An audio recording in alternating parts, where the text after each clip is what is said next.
What's up, everybody? Welcome back to the Save Point Podcast, episode 19. I am Alex. I'm joined, as always, by Sway, and here we are for week 2. I mean, still the same episodic numbers, episode 19, but we're gonna do the live stream again. Worked pretty okay last time. I actually tested this on Podcast Now yesterday for like a morning show. Did pretty good. I think we're kind of onto something, Sway. So we'll keep it like this. As long as the people want to see it. We got a couple things we're going to do a little bit different. We're going to watch some trailers. Sway has seen the Zelda one. I have not. And then there is, I can't ever remember this name, Immortals of Avium. It's the one of Dead Space and Call of Duty, the EA magic kind of shooter. We're going to watch that one live. I don't think either of us have seen that one. And then we're just going to talk about next week. Next week is a huge week for gaming. And if there's any comments to kind of steer us off course, which we appreciate and we do like, we will take those comments and we'll go off course. So Sway, let's quickly, we can still do the opening. How are you and what you been up to? Doing pretty good, man. Other than work has been a handful this week, but I was able to play a little Halo. That's something I could jump into without being mad that I have to stop. Yeah. Completed all my challenges on Halo. I did try some Hogwarts, but I couldn't put that much time into it. Anything right now, single player. Hopefully next week everybody is back in the office so I can have my regular allotted time. How about you, man? Old games. I've really gone down the well. So I don't think I talked to you about it before. I played Devil May Cry 5 all the way through for the first time. So I thought, I was like, man, you're such a diehard, and I forgot to tell you that because that was 2 weeks ago. I did DMC 5. I liked it. I hate V, but I like. I did not like V that off. Like I didn't mind him, but I was like, give me Virgil. I'm ready for it. So I did that. I did Alice Madness Returns, and then I just did Bulletstorm. And now I'm going through Bad Company 1 because they're Bad Company 1 and 2 are getting delisted from the store. So it's on Game Pass and stuff. So you could do it through that. So I'm doing that. So just a lot. I'm just going one game to the next. But next week I'm trying to get done with Bad Company 1, and then I don't know, like 2. They pulled 2 off the stores in like 2 weeks, so I'm running out of time. But starting Tuesday. Game after game after game after game, which we'll get to as this live stream goes on. So let's not dilly-dally anymore, Sway. We'll watch the one we both haven't seen yet, which is the Immortals of Avium one. And we can do we'll do our impressions of it. And then we'll do Zelda. So let's try that. I like this. It's always fun watching things live. Now I like to immediately notice that there is an okay amount of dislikes already on this thing. So there's that. So let's watch it.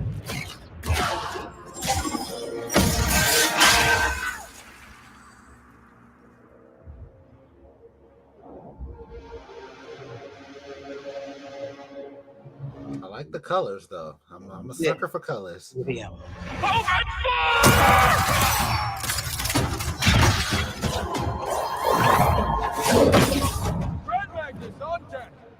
Since we first learned to use magic, we've waged war over who would control it. Now, only Lucium remains to resist the tyrant of Rasharn. Sandrak will eventually be able to block our access to magic. Then the Everwar is over. Over? As in he takes over Lucium? As in he takes over everything.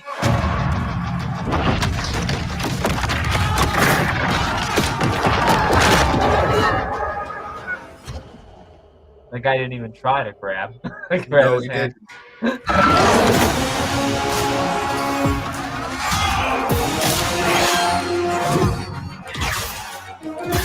There's a name for what you are. A Magnus. I want to be an immortal. I want to fight this war as one of you. One of the elite. I believe in you. She definitely thinks you're going to die. That's why her face looks like that. Get in position!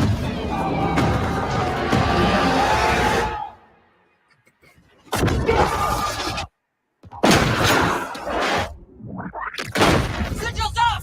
Let's move!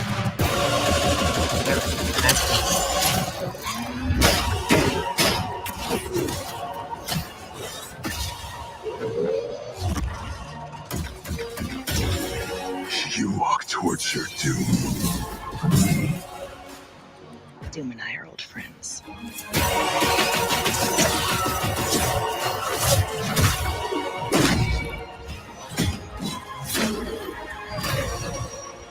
Your sigil will help you focus your magic. Prevent it from killing you.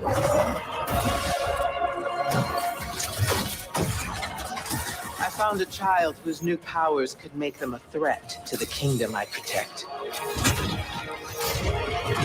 The choice was to either kill you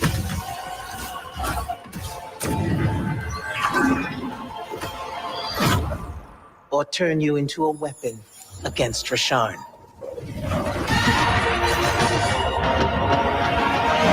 Back up. Option A was to kill me? Honestly, that looked pretty good.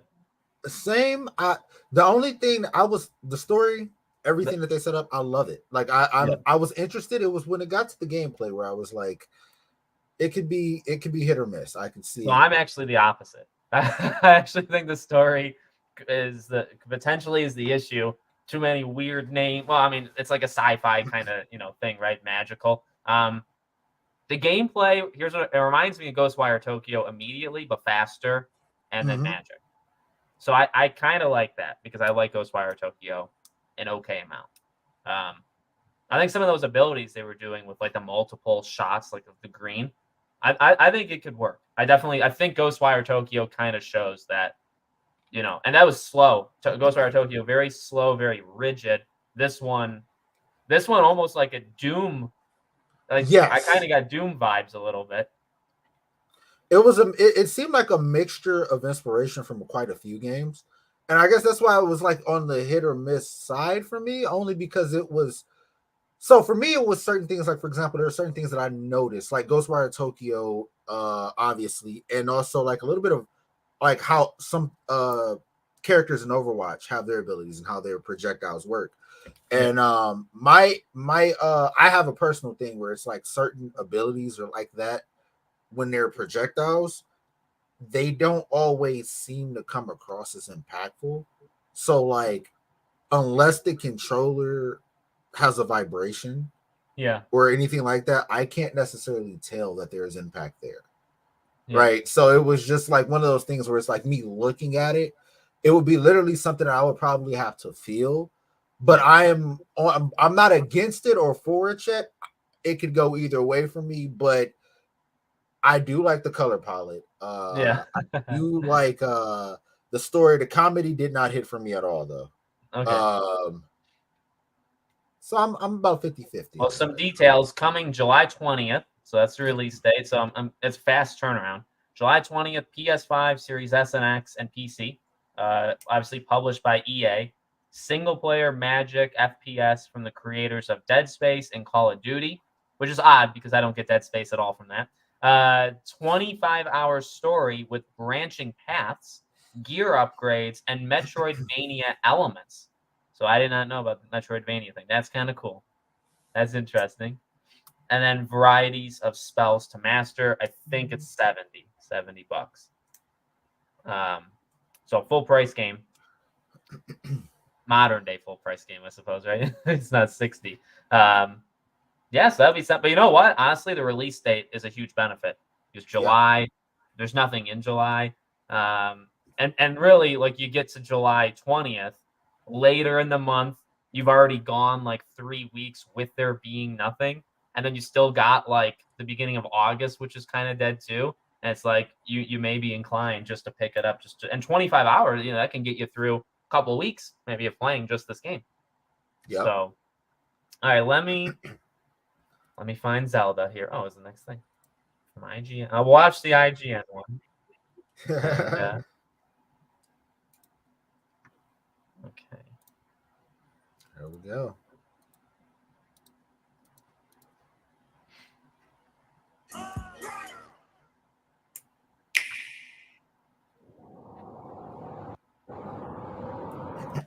So you've seen this? Yep. Okay.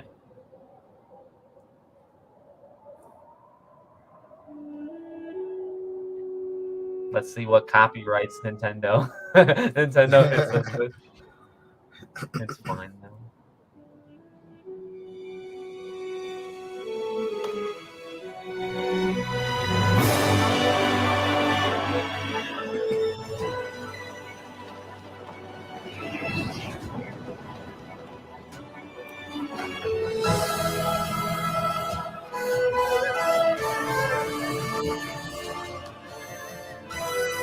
I'm just still shocked the Switch can handle this.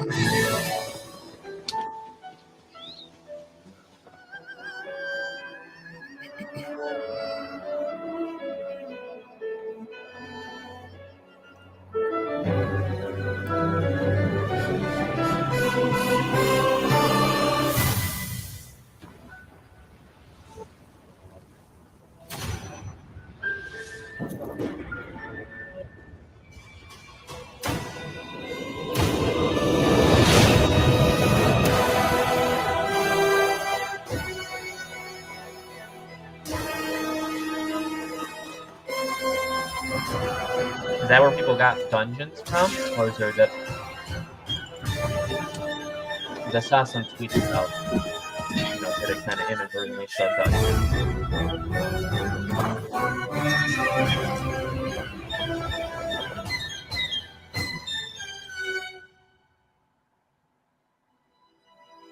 Zelda, we rely on your knight and that legendary sword he carries. Our last line of defense will be Link.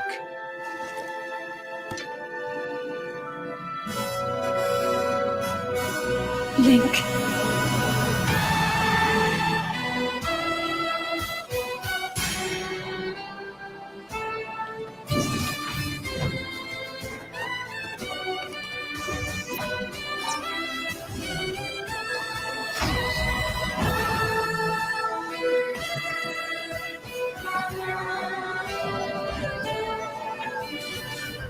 A little Resident Evil 4.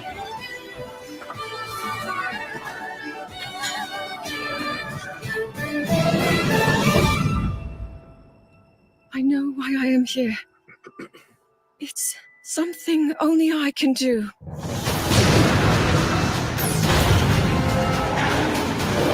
Do not look away. You witness a king's revival and the birth of his new world.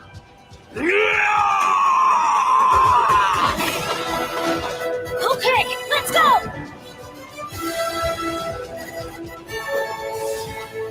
But you are not alone. Link. You are our final hope. Some of those characters I only know because I rule Warriors. Does that make me a bad fan? Not at all. Not at all. The Zelda's has so many different games, and the timeline is so confusing. I don't blame anybody who is either like doesn't know certain characters, lost, or like only plays certain ones. What's going on, Wicked? How many hours do you think you're gonna lose to this game? The first game took me 105 hours to beat, and that's because personally I had to find all the memories, beat all the different versions of Ganon, and then complete all the shrines before I would go to the final boss. So that's probably how I'm approaching it again. After I heard about the Cockaroo Seeds, I stopped collecting those. I mean, it looks massive. It looks like there's just so much to do. It's gonna sell so well. It's gonna be such a big game. I did get my collector's edition. You're getting it? Yep. Nice. I'm not the biggest Zelda fan, so I'm definitely not going into it thinking or even expecting it to be like a game of the year kind of quality thing. Like when I think of the games, well, number one, I think of the games I'm most excited for going into this year or just period. It's not really too high on the list, but I feel like it can very easily, because I'm not really giving it a chance too much. I think it can shock the living heck out of me, which I hope it does. It probably will, to be honest, as long as I actually play it. And you're seeing other games move completely out of its way. Yep. So now, actually, Amnesia just delayed. I don't know if you saw this. I respect them quite a bit because in their delay thing for Amnesia, they literally say it is because of the games that's around it. So that because it comes out, Amnesia would have come out 3 days after. Much respect to them for doing that. Yeah, why? I mean, you're a small game. You're an indie team. You come out just a few days after Zelda. You just say, nobody wants to deal with that. Oh, wicked. Thanks, buddy. How's everyone's? So yeah, Are you guys more excited for Zelda or? Well, I assume you mean Survivor. I was just about to say that actually. That's funny he brought that up. Yeah. I am actually as hype as I am for Zelda.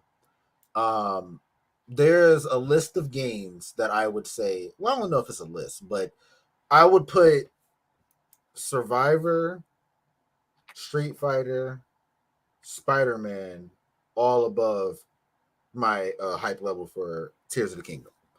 So Survivor head and shoulders above. Like, I can't wait. All right. That I cannot wait for. Yeah. Yeah. I'm looking back at my list. I have the book. I made the list of like 45 games for this year because I have no life. And I put Zelda at 15 going into the year. So things like Hogwarts were higher. Oh man, I put Atomic Heart over it. What was I? Atomic Heart was 14. Zelda was 15. I would replace that now. Jedi Survivor was 3. Resident Evil 4 was 12.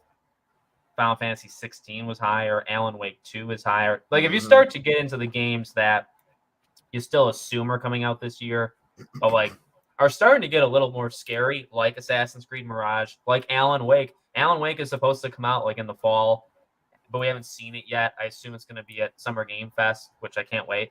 And if we're assuming those games, I'm more excited. Like Alan Wake, I love Alan Wake. Even Starfield, I'm just out of curiosity, I'm more excited. Yeah. It's the thing I think we both always say, like, Nintendo is over there. They dominate.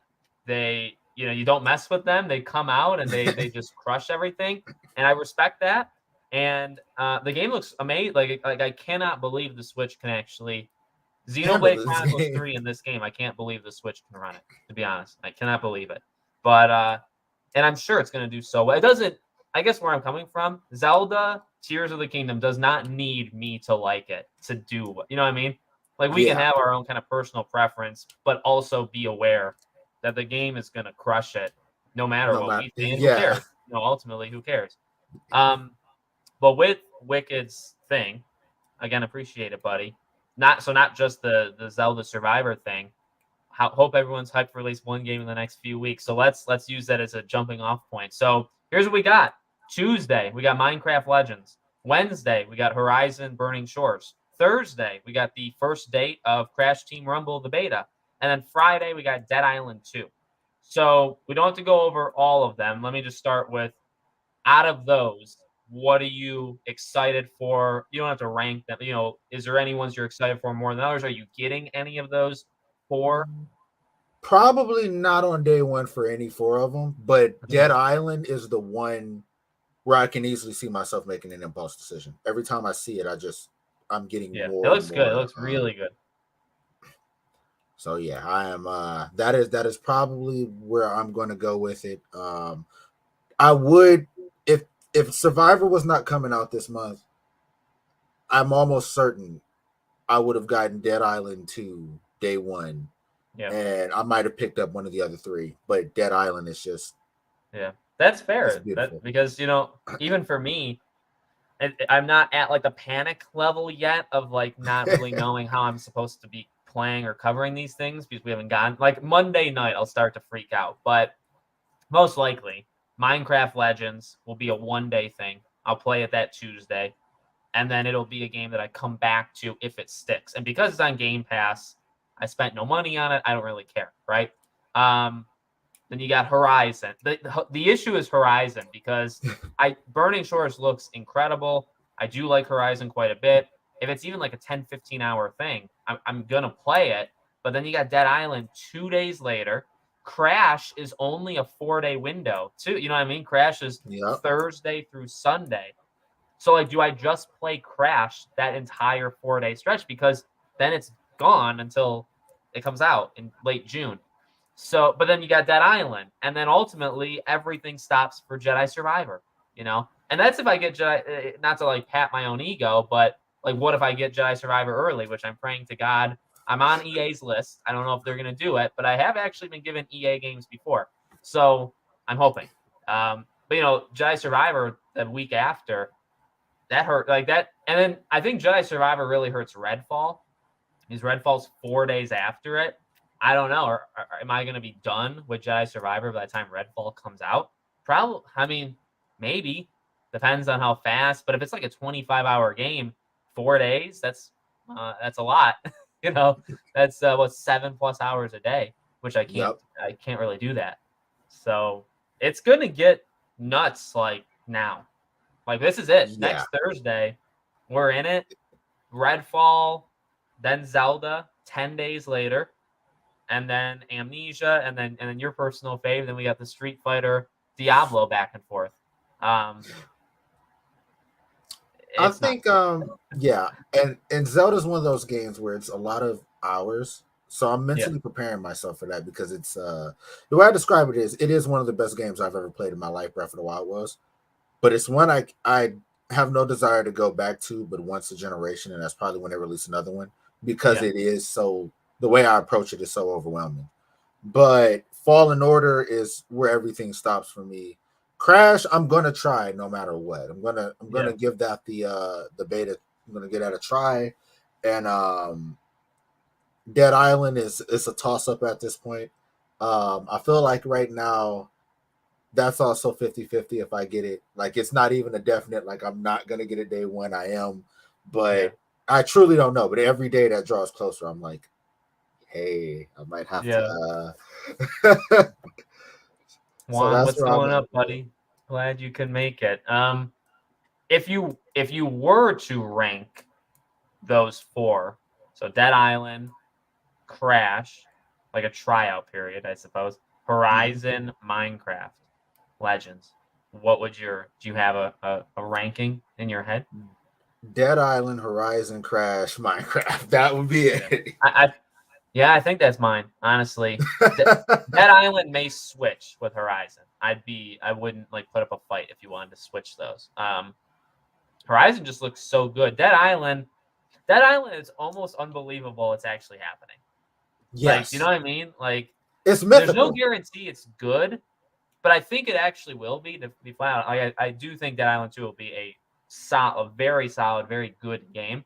But it's actually kind of nuts that Dead Island 1 was in 2011, I think September of 2011. It's been 12 years. Now we had Riptide, but let's be real, at least for me. But, then all of these development shifts and pauses, and now we're finally getting. What's actually funny to think about? Wasn't Skull and Bones supposed to have been out by now? It was supposed to be March, right? March 24th or something. That's hilarious. I miss that game. Yeah, I do too. And I'm just like, it's one of those things where it's like Dead Island was that game that was. It's almost like a prophecy, man. Like it was supposed to come out. It was been rumored that they were working on it, and then nothing ever happened. And then we never got it. It's been 12 years. And then even when we heard it coming back, we're like, oh, we'll believe it when we see it. And then we're seeing it, and it's just like, oh, it looks good. Oh, it looks really good. But is it coming out, though? And now it's like coming out, and I'm just like, don't put a Cyberpunk on me. And then like the week before you release it, and now you're going gold. Like, don't do that. But I'm not putting it past them. But I think that's the thing. Like, it's been for as long as it's been, right, for Dead Island. As long as it's been such a quick turnaround in the last year, because I remember I've tried to cover Tom Henderson. He's the one who started it. He did an article, maybe it was a year ago or so, and he talked about Dead Island 2. Not only is it still real and it's still coming out, but it actually looks good. He had sources that said the game looks good. And I remember seeing that article, or seeing him tweet it, whatever it was. And I remember making a video, and then once he said that, it was such a quick. It's got to have been within the last year, because it was such a quick turnaround. With not only is it real, and it's not canceled like for a fifth time, but it actually is good. And then you start to see some trade. Then they did that Dead Island kind of reveal thing with the trade, and it looks so good. And then here we are. Now it's like legitimately coming out. So I'm happy. I'm really happy for them. Like, I hope the game does well. The thing is, like, zombie fatigue, I do think is a Is a thing. thing. It's been so far removed. Like, we had all those zombie things, and then there was a fatigue. Are we still in a fatigue?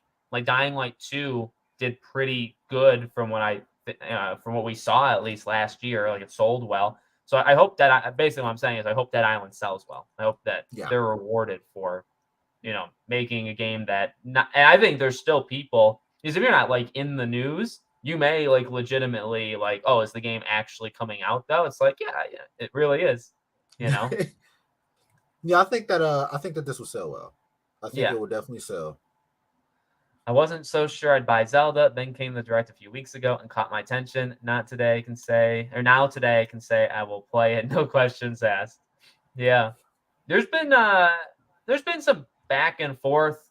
Like, I think people were really, well, it's odd that you mentioned, the direct one, because I don't know if you saw it, Sway, but I saw there was like a first wave of like kind of hate for that direct, of like too much of like a 1.5, like a God of War kind of, not enough of an improvement. I saw like a lot of that. But honestly, I don't know if you saw the same thing. Like, I feel like it was like for like a couple days and then it completely stopped. It vanished. Yeah. Yeah. Because I mean, what more could you do? What more could you realistically do? They innovated so many things in that one game. I mean, you wouldn't go away from it completely. Like, if it ain't broke, don't fix it. Right. Like, but I think that they have added a lot that we're just not seeing enough. But well, even what they've highlighted, like, and I've said this before in videos, like they did the ascend thing, right, through like the cave ceiling. Every open world game is now panicking and saying, how do we get that in our game? Right? Like, every game now needs that feature that you can do that, because it's just such a quality of life kind of, like, I love that idea. And then also the molding of weapons. It's not entirely unique, but it's definitely something that, again, I think people see you making like a branch and then attaching it, and all of a sudden Link has this thing. Like, do you know how many games are going to steal that? Like, that's the thing with Zelda, is they don't really, this game doesn't have to do too much. Number one, like you said, they already did it. And number two, anything new that this game does, people are going to steal it. Like, if you innovate 2 or 3 things, that is still industry changing, because everybody's going to take it. Like, it's just, this game is going to be a trendsetter, even if it's like, even if it's like on what trends. it is. It doesn't have to do much to set a trend. Yeah, no, that's a good way of saying it. So, and that's honestly where I'm even, was that, like, again, like, it doesn't have to do all, like, I'm not expecting too much. So anything that this game does, I even talked about it, like the crafting of, a thing that scares me about Zelda is, and it's a good scare, like when they announced, or when they showed that hover pad thing, and they said, like, that's not a thing in the game, you have to make that. I kind of panicked, because I'm horrible.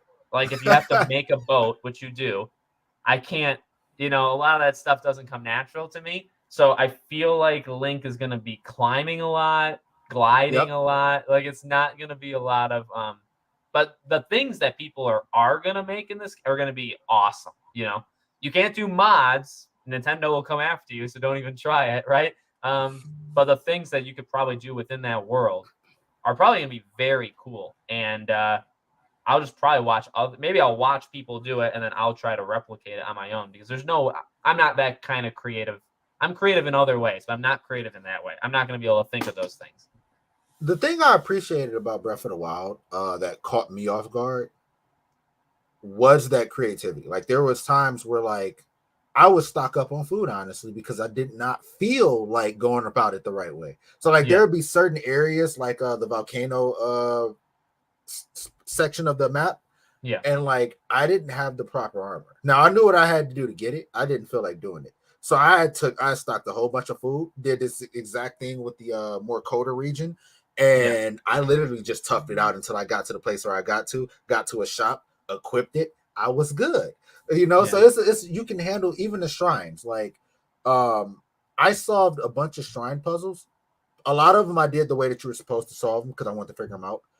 But there were also ones where I was curious, like, could I solve this a different way? And I would use the weapons that I had in my inventory to solve them. And it was just so I'm like, even with something like that, they can take that one step further with like shrines. I'd be all for it. Like, the game doesn't need to, like we said, it doesn't need that much to innovate. But I do predict another 10 out of 10 here. Yeah, I think that. Well, what do you think? What? Well, let me look it up. What is the Metacritic for? Breath of the Wild. Yeah, it's got to be like a 95 or 96. I'm gonna assume. What do you think this one's gonna get? Like realistically, as an average, I think a 96 or even 97 is definitely possible. I'm gonna go 97 or 98. Oh, okay. Breath of the Wild got a 97. Yeah, so 97, 98. I think for me, I don't think that a game should be like if it got a 10 before and then you're coming out with a second one, I don't think that you should necessarily have points deducted if it's the same formula, but you shouldn't be able to get a 10 without innovating and adding something new. You know what I mean? So you can't just copy and paste it, but you can't deduct because the foundation is like largely what you've seen before. So as long as they innovate, which we've already seen that there is innovation here, and it's executed correctly, I think that it should be an easy 10. This is why you can't. Let me. I want to show this. This is funny. This is why you don't ever trust scores. I think just besides yours, that's the only one. Let me show this. Okay, I don't know if you can. So 97 based off 109, 8.7 based off almost 20,000. Which, by the way, that's a very high amount of people that reviewed it. Okay, but I was looking. Because oftentimes people talk about like the 0 out of 0, like, review bombing, but there's also like high review bombing, right? Where like the opposite, where people give fake 10s. There are 0 negative for critics, but I want to look at this. So that was my initial thought, but this is a very funny. I don't know if you can see. This person gave it a 0, but The Legend of Zelda is hands down one of my favorite games I've ever played. Breath of the Wild is hands down one of the best games I've ever played, if not my favorite. Easily making it to my top 3. Everything about it is simply beautiful. Visuals, storylines, 0 out of 10. So it's just like a troll. It's just like a joke. But like you gave it a 0, you do impact the user score on Metacritic. Yeah. Like some people are just so stupid. Like I get it's a joke, I guess, but I would never in my life trust a user score. I'd say over actually the critics. The critics, you I make fun of them as much as I want, but on Metacritic, I would actually take the score of the critics over the user score like every day. Because there's just so many fake 0 out of 0s and 10 out of 10. 10 out of 10. It's that way on Rotten Tomatoes. It's that way on Metacritic, IMDb. I was looking at that for like these people were saying what's like the lowest Mando episode review for season 3, and it's the Jack Black Lizzo one. And, I was looking at the things, and I was thinking, like, I guarantee you, so many of those 0s. I mean, I saw that clip. I didn't like the clip. I didn't watch the episode. So many of those 0s are fake. But also, there's a lot of 10 out of 10s, and that's the thing. I know this is like off topic, but I want to get your thoughts on this. That's a pet. That's like is it a pet peeve? Is that the right phrase? Like, I think I maybe hate that. The more I think about it, I hate that more than almost like anything in this entertainment sphere. It happened with like Star Wars and stuff is where I started to truly like see it. I'm tired of people saying that things get review bombed. I do think there's part of that's true, but you look at anything and you look at 10 out of 10 or 5 out of 5, there is equal, if not more, fake 10 out of 10s for anything. And that is a pet peeve of mine as well.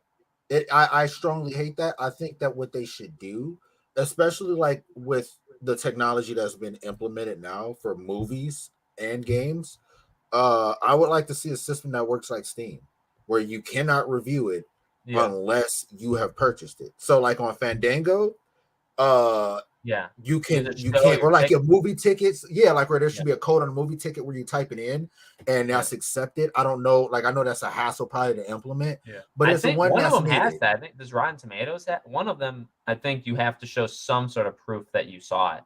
I'm pretty sure, but not all of them. I think I'm it's just one. Yeah, I'm not too familiar if they do or not, but to me it's just like on Metacritic, for example, You could, that's yeah, you not could, there. yeah, And you like can do you should whatever be you want on able, Metacritic. it's that should be done, like, because if you can prove it, then you'd have a lot less of that, Yeah, because that paid their money for it will then be able to speak on it more honestly, and you'd have a more better gauge. But as long as people just are allowed to write whatever they want without ever having played it, I this stuff yeah. will keep happening Like both it ways. really it popped off for me with Star Wars because I just remember Yep, I that's the first time remember I them seen it. blaming review bombs on Russian bots. Like that was the era that The Last Jedi was in. It was a pathetic era, one of the worst in human civilization. So I remember seeing that, but then I remember like looking at the perfect scores and being like, these are more fake. There's more of these that are fake than the bad ones. And then Yep. I think The Last was Part 2 was another one. That was one for gaming that I really started to see where you had all the controversies, and there definitely was review bombs, and there was review bombs for like political positions of like certain things they did in the game, and they purposely gave it zeros. So I remember that being a big deal. Obviously, I don't agree with that, right? I don't agree with giving it a zero because something like that. Um, but I remember, of course, sites are going to take jabs at the anti fans or all these like evil people. But you look at The Last was Part 2. In fact, maybe I'll just do that for fun. I Yep. guarantee there's more fake positive reviews, 10 out of 10s, than there. Oh Mhm. yeah. Oh my God. Okay, so you cannot. Yeah, you can't trust it. Let me show. I didn't actually. I think I remembered this, but I didn't know it for sure. I know I'm having like a stroke live on air here, but let me show you this. No, you're fine. Okay, 5.8. But 5.8, 161,000. That has got to be one of the highest. Zelda had 20. I thought that was high. This has 16,000. Okay, so 5.8. So do you want to get? I looked at it. I peeked Sway. Do you want to guess the split between positives and negatives for the users? Like percentage wise? Yeah, like the split of people that give it like super perfect or super bad. Critics or user? Users. User. I'm gonna go with 80-20. Okay, it's 50-50. 38,000 positive, 36,000 negative. Tens, and then you got all your zeros and your ones. So, in fact, actually, I guess that makes my point. Almost 39, it's 35 away, and then 36 and a half. So there's 2,000, almost 2,500. 2,500 more positive than negative. So I think factually, there's actually more fake 10 out of 10s than zero. Now, both of them are fake. Eliminate all the perfect 10 out of 10s and 0 out of 10s that are fake, and you'll have something else, right? I do think it would go up because you're eliminating all the zeros. If you'd be eliminating all the 10s, I think people would then give it like 7s and 8s. Mm-hmm. But it's a 5.8 average. So it would really be probably more like a 6.5 or a 7 kind of average, but it wouldn't be a 5.8.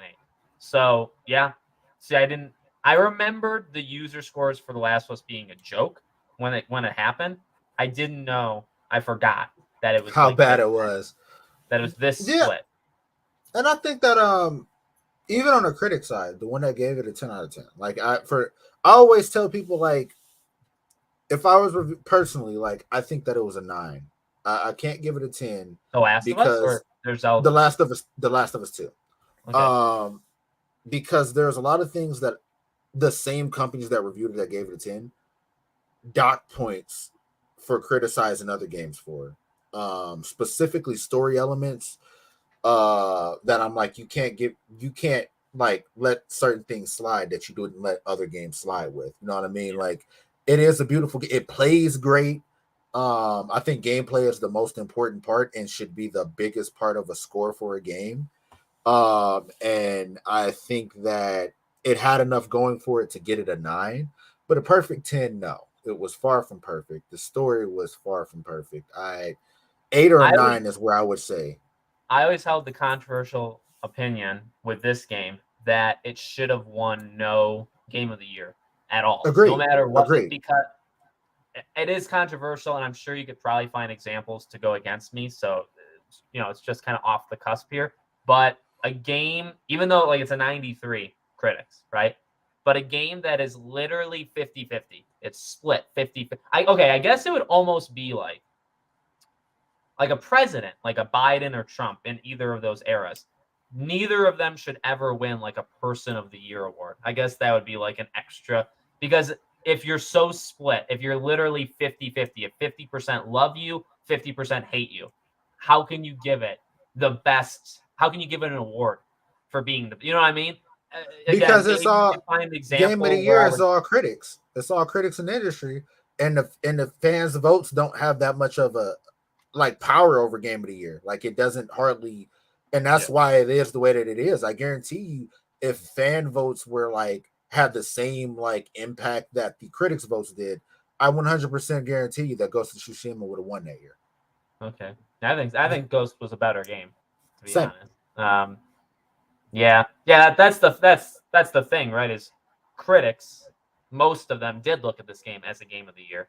Fans were always more literally, and that's okay. Like, the point of that is that's okay that they were 50-50. Now, I wouldn't want that for a game franchise. I do think it's where Naughty Dog messed up, because you don't really want to divide a fan base in half. Star Wars is a great example of this. It's not a good thing to do. I think long term you can get away with it like once and that's it. But it is what it is.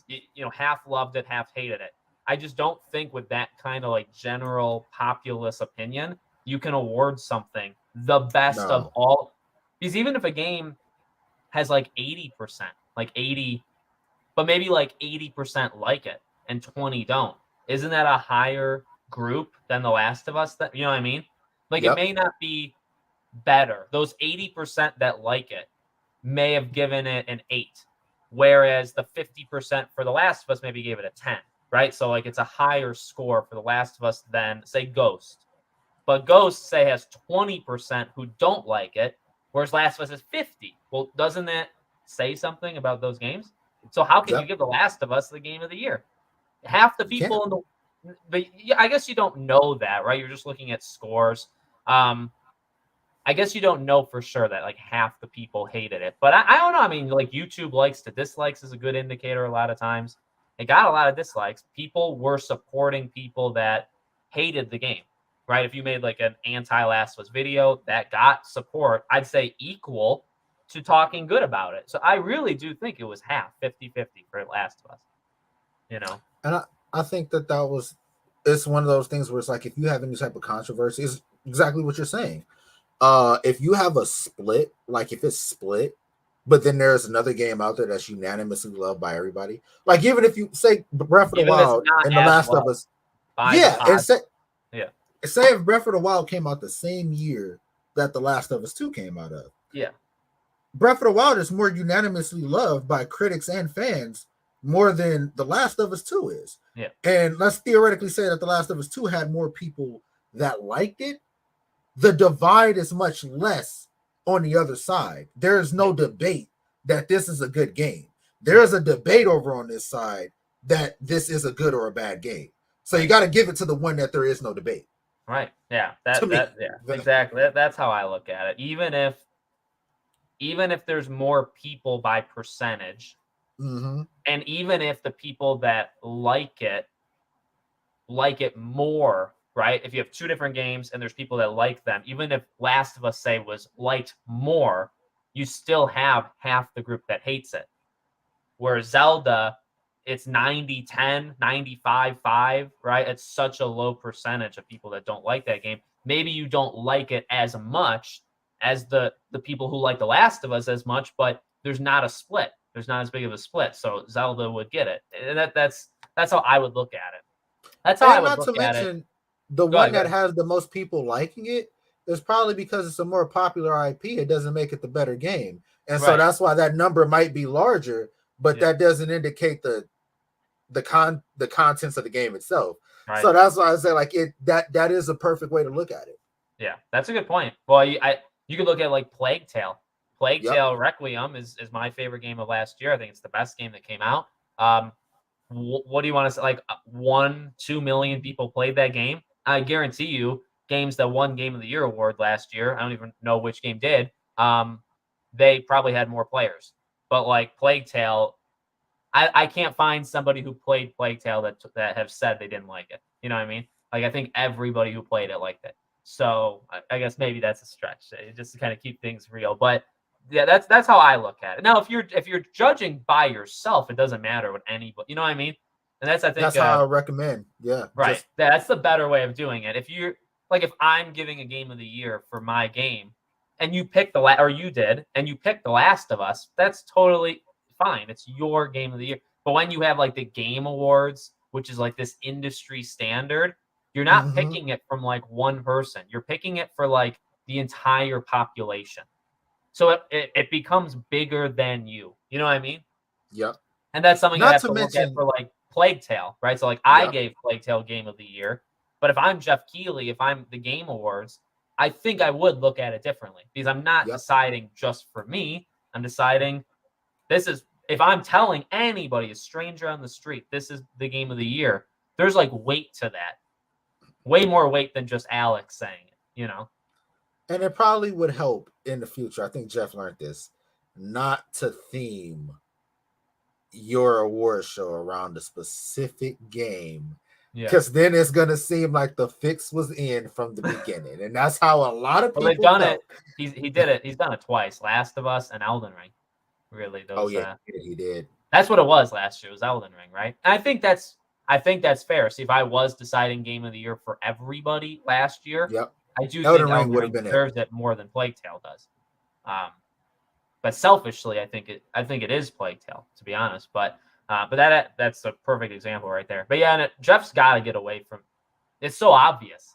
Like you can Yes. tell the theme of you knew the theme of 2020 was Last of Us Part 2. And you knew last year was Elden Ring. Now this year is maybe because like Hogwarts is not going to win anything. It's just not. Nobody's going to vote for it. And not because I mean, but it might win just because everybody's expecting nobody's gonna vote for it. But these are the games. But these are the board. These are the Greg Millers that Yeah. vote on this stuff. They hate. You know what I mean? I just can't see. But I do think there's a split because Zelda. But I think Star Wars stands a chance. I think Starfield is going to have its group. Spider-Man is going to have. I think it's like a 4 or 5 way race. Yeah. It's not going to be like a 2-legged thing or just The Last of Us wins everything for some stupid reason. It's not going to be like that. I think it honestly should come down to. I mean, for impact purposes, it should come down to Hogwarts Legacy should be in that conversation. I think Survivor, Starfield. To be fair, I would not say Hogwarts deserves Game of the Year. Personally, I say for the impact that it had, it should be like. But there's like nomination. games for impact. That's like a category, right? So I would have it win that. I actually believe Hogwarts shouldn't win. Game. Oh, I don't think it should win. I Okay. think I'm saying like more nominated, like in the Okay, yeah. conversation. I don't know which I would probably say selfishly Survivor, but I think Zelda and Spider-Man will be the critics kind of lead. Those will be the Starfield too. If it lives up to its reputation. The industry has like a weird slant towards. I actually believe, like not being a fanboy of any of these, I think the industry looks at Xbox differently. Like they have a little bit, they get looked down more. So I don't know if Starfield, you know what I mean? So like compared to Spider-Man or Zelda, Nintendo, I think in order of like kind of sucking up to these companies, if we're being real from like Nintendo's number one. Nintendo is 1, Sony is 2, and then Microsoft's 3. That's yep. Ubisoft is like 50th. It's dead last, you know. I wonder though, because the game is being made by Bethesda and they love to But suck up to but Bethesda Bethesda's a love before. you. That's fair. Yeah, and that's why I'm like, I think that it might be the case where it's like that might be enough to get Xbox that love to maybe get that game of the year, because before they bought them, everybody was excited about the thought of Starfield. That's And then true. after they bought them, it was just that, oh, you said you weren't going to make this game exclusive and da da da da. And it was just, so it's one of those things where now it's like, I can't see the talk being like, this game is no longer valuable, because we're going to see how many people really love Bethesda now. That's going to tell me. But that's I would fair. have to say, yeah, I would have to say Survivor for me right now, or Tears of the Kingdom. I just can't. I'll believe it when I see it. Nothing would please me more than have Spider-Man win it. That's what I would want to win it. But comic book games other than Arkham City has never gotten the proper respect, I'm gonna say. Yeah. From awards because they sell through the roof. Yep. Right. Yeah, that's fair. Jedi has quickly become like I put it third. I put it third on my list. I think if I were to do but it's like all games considered, and it was going back to the beginning of the year. So Hogwarts was number 1. What did I have it? Oh, Spider-Man 2 was number 2. I think I'd keep it.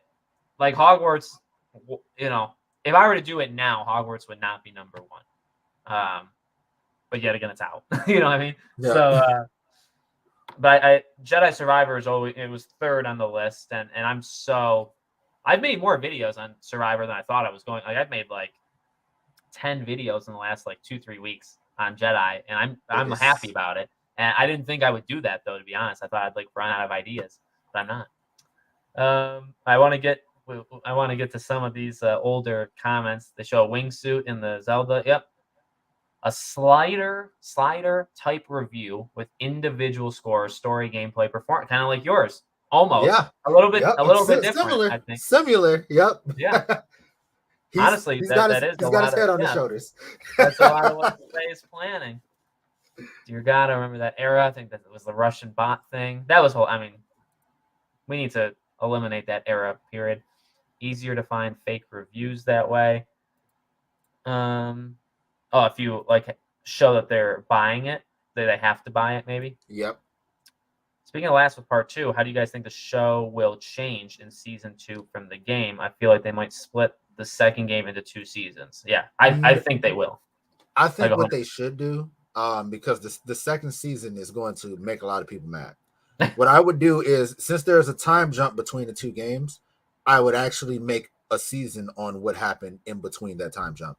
And then I would get into 2. Because the moment you get into 2, people are going to spoil it for people who haven't seen it if they haven't already. And it's going to be looked upon negatively no matter what. So I wouldn't touch season 2. I would actually make either a prequel before The Last of Us, which I wouldn't see why you would, because there was no chaotic thing there. And so that only leads me to what happened in between 1 and 2. That's what I would do. Because keep going. I was going to say, to literally double down on that, I think they want Pedro Pascal and Joel as long as possible. And the issue is, if you jump right into season 2, you kill them in the first episode. Most likely, it'd be the end of the first episode. You have him come back, right, because of the flashback stuff. But I think you literally, and if I were even if you did half a season in between. And then you had, so that way, what would that be, 8 or 9 episodes for a full season? Let's say 8 to make it even. You would have Joel in 5 of them, right? 4 in this in between, and then episode 5 would be the beginning of part 2, and it would be him dying. Just milk him. I really believe that. I think they like that dynamic, and he's so popular now. Killing him off in the first episode it's not gonna work. I that's controversial, I guess. I hated that decision, and a lot of people did. But now you have a whole new group of people that are watching the show for the first time. You think they're going to be thrilled with Joel getting his head bashed by Abby's Most of them came there because Pedro Pascal was in the show. Yeah. And so I think this is my thing. This has always been my theory with The Last of Us. All right. Now I've said this to friends, and they after I say it, it's genuinely a thing. I think that The Last of Us 2, as is structured, story and all, would be a nothing wrong. I wouldn't change anything about it if The Last of Us 2 was The Last of Us 3 and there was a game in between. The reason why I say that is because Joe was such a lovable character that, and Abby was a nobody that, one, players didn't feel like they had nearly enough time with Joe. Number two, the person you picked to kill him, seemed like it was more of a, like, okay, you want us to love this character. She hasn't earned the respect nor the, anything like that. Number three, Ellie didn't get any type of closure because she just let her go. You spent that whole game trying to find her just to let her go. That all works if you had a Last of Us 2 in between that game. Yeah. That should have been the third game. I think everybody would have took everything that happened in that game significantly better if there was a game in between the two. But because there was not, and you rushed to do it, it seemed like a lot of things where, like, you're doing this either for an agenda or you're doing this because you're trying to shift the morals of the game from what they originally were. And that's why I think a lot of people have a trouble with it. I don't think that The Last of Us 2 is a bad game if it was the third game, but because it's the second game, I can't say that it's a well-made story. Yeah. That's a great point. I mean, can you make all that stuff work in the second game, right? If you remove some of the fluff of 2 and you replace it with caring about Abby earlier and all that stuff, maybe. But yeah, I think you're right. I think even if it's the same age, even if these characters are the same age as they were in 2, you just make it a new game, a new adventure, and then 3, you have that stuff. I don't think anybody was mad at Joel dying. Joel was eventually going to die. You do bad. I think some of us expected it. Yeah. Yeah, I think literally everybody. I remember in 2018. I mean, these are like the early when I still had no idea what the channel was.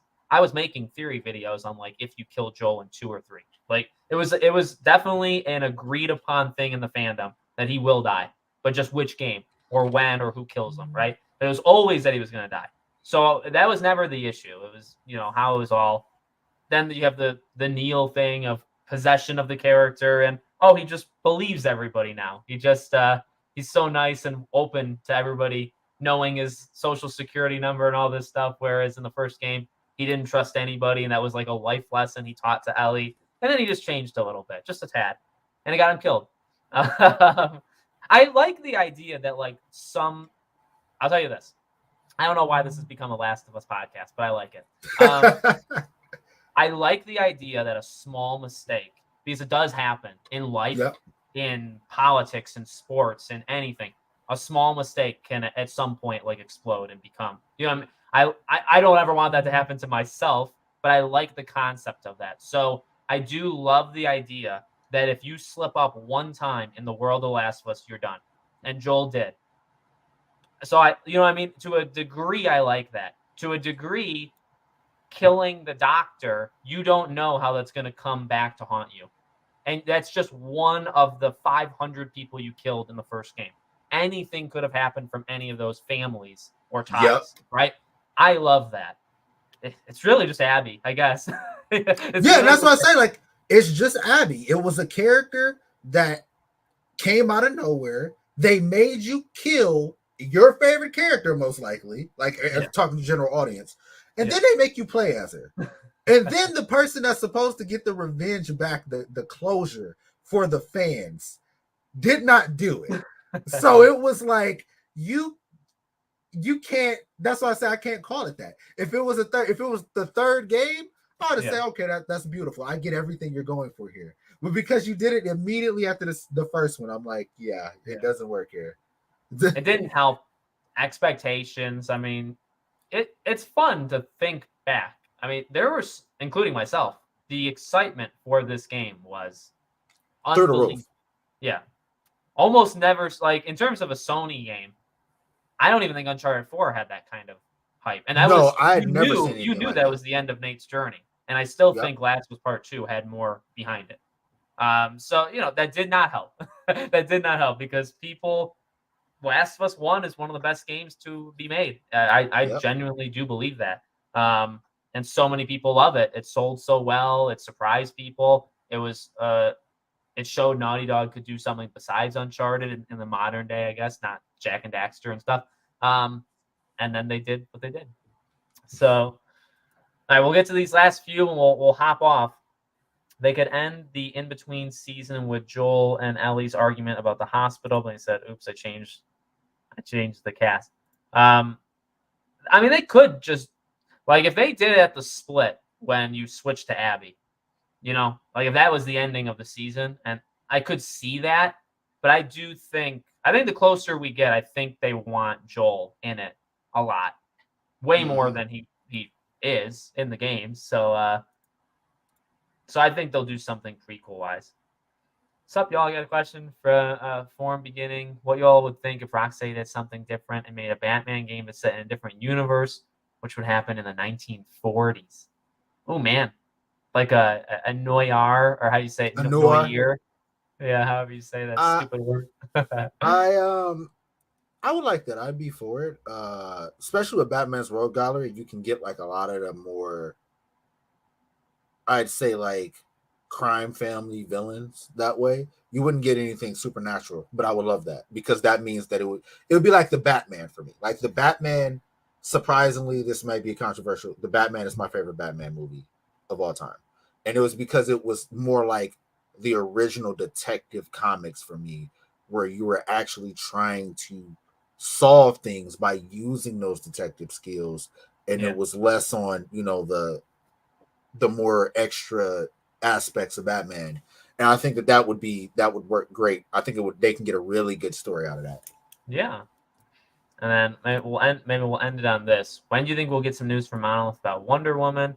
And what form you think we'll get the news? Personally, I think we'll get something at the Game Awards the earliest. Well, I want to throw this out. I don't know if you saw this, Sway. And I was considering making a video on this, and I haven't done it yet. So hopefully nobody steals it. But there's the account PlayStation Game Size. And they have some sort of insider kind of connection. They know the PlayStation back end a lot, right? Because they'll post like beta sizes and stuff like that.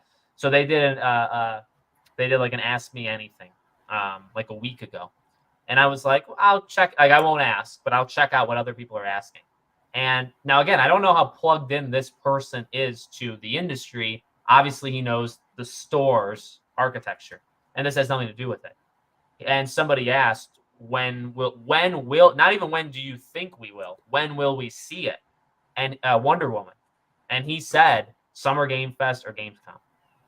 And I was like, well, is that a video worthy thing? Because this guy is plugged in.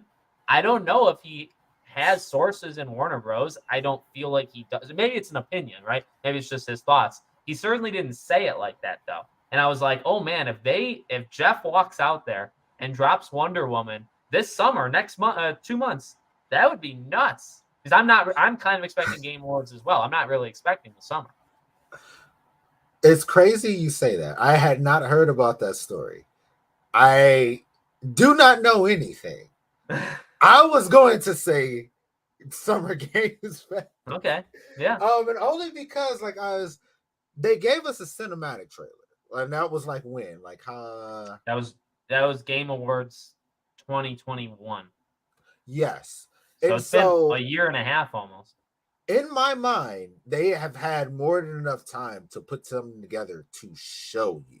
Yeah. And that's why I'm like, I think Summer Games Fest would be a good thing, because the way I'm looking at, I'm starting to look at things more like by a studio thing. I don't think that MK is coming out this year. I think it's going to be announced this year. I don't think that it'll come out this year. And we don't know what's going on with Suicide Squad. And so you want to start the hype as soon as you can, because you don't want to run out of titles and then be stuck to where WB was before. So I'm thinking that they're going to show something this summer and let that carry through, because that carries through positive press for any studio or publisher. And so I think they just kind of want to do that, like from a marketing perspective. Like the Game Awards would work, but it's like, that would kind of be like after everything you've done, versus if you got Wonder Woman as you're releasing games, you still got that thing out there that people can kind of talk about and go from there. So that's why I'm like, as I thought about it, I was like, I would have said Game Awards probably last month, and like somewhere in the last 2 weeks, I'm like, I think it's Summer Games Fest. Yeah, it makes sense. And it just depends on how far. Like, I think the game is further than other people think, but it's also possible the game's not that far. It's possible all these canceled games maybe, and they really did just start up recently. I want to believe it comes out next year. There's no guarantee, like, at all. So the issue is, if it does come out next year, I could see it this summer. If this is like a 2025, 2026 thing, number one, I'd love to know how many games they canceled. Like, what have you been doing for 7 years? And not in the same way as like WB Montreal. Like, Monolith is supremely talented, right? They're one of the more top dogs. Literally, what went wrong? Like, what happened to your studio? Because some that you had to have I have to believe they canceled at least one game. Maybe the third Middle Earth game. Like, I have to believe they did that because it's too long in between projects. They don't just sit there all day. They had to have done something for like a year or two, probably longer. I mean, honestly, unless it's 2 games they canceled, right? But even if you spend like 2 years working on the next Middle Earth game, you shut it down. That means Wonder Woman's been worked on for the last like 4 or 5, and I'm actually not believing that that's the case. Is they're now hiring like writers and stuff. It's like, what have you been doing? I think honestly, they probably, in my mind, I want to believe this is maybe over ambitious, but I think that Wonder Woman isn't the only game from them that they're going to be releasing. Oh, okay. I do believe that there is something that, because like you said, like we just had on Twitter, they were just looking for writers and they posted that out. And that's why I'm like, Wonder Woman might be further, like either further away than maybe we even think, but there's no way they've been sitting there doing nothing. I think that there's a game that they're going to announce that's like totally out of like left field. And then Wonder Woman is either further along or not as far along as we thought. But there's going to be something more than Wonder Woman that we get. I just refuse to believe that this is the only game that they're dropping that we're going to see. Yeah. No, I like that mindset. And I hope Miss Monolith, in terms of talent and in terms of like what they're capable of making, they are probably like their best studio. WB team, more than Rocksteady, more than Montreal, more than Avalanche of Hogwarts. I really, if I had to pick a personal favorite, I would pick Monolith, if not just for the Nemesis system. All right, before we go, I want to throw out, these people are doing like recaps of that the sci-fi, the Magic, the EA one, and they, in the interview, they do actually say Doom. They say the speed is like Doom, so we did call that right. Spells can act as long-range rifles, shotguns, etc. It's Call of Duty without guns. That's a big promise. 25 hours long, fantasy world with sci-fi elements, 25 total spells, plenty of room for exploration with some Metroidvania elements and puzzle solving. The Metroidvania gets me. I like that. Yeah. They're speaking our language there. But yeah, so I think you can see Doom in that game. So I'm glad they admitted, Doom is a style they're going for. All right. Well, that was a lot of fun. I mean, I think they're more fun each time. I had a blast. I hope you did too. Anything you want to say, I guess, to the people watching live, and also, people do watch this stuff afterwards too. We appreciate everybody. What do you want to say, Slay? Thank you so much for watching us. Thank you so much for supporting us. With this new live stream format that we're doing, like, I love it because we get to see the questions just pop right up, and I love the interactivity. And I think that's I think for both of us, that makes it a little bit more, even more energizing and more fun, just because we get to interact with you guys. We get to see what you're thinking. So I love that you guys tune in either live or after. I do read the comments as well as Alex. So thank you for the support always. Yeah. Thank you. Yeah, it's fun. It keeps us on our toes, right? Like all these different half the podcast is on The Last of Us, but I think we covered like a ton of stuff this week. So that was a lot of fun. So next week we'll be back. We'll do it live. And next week's episode 20. So that's kind of cool. Maybe we'll try to find some sort of guest or something. And we'll probably be talking about some of the new games, right? At that time, I mean, I'm sure you'll have opinions on things you see. I'll have played at least Minecraft and Horizon, and then I want to do some live streams for like Crash Team Rumble. I'm super excited for that. But appreciate you guys being here. We really do appreciate it. Next week, episode 20, and we'll see you all there.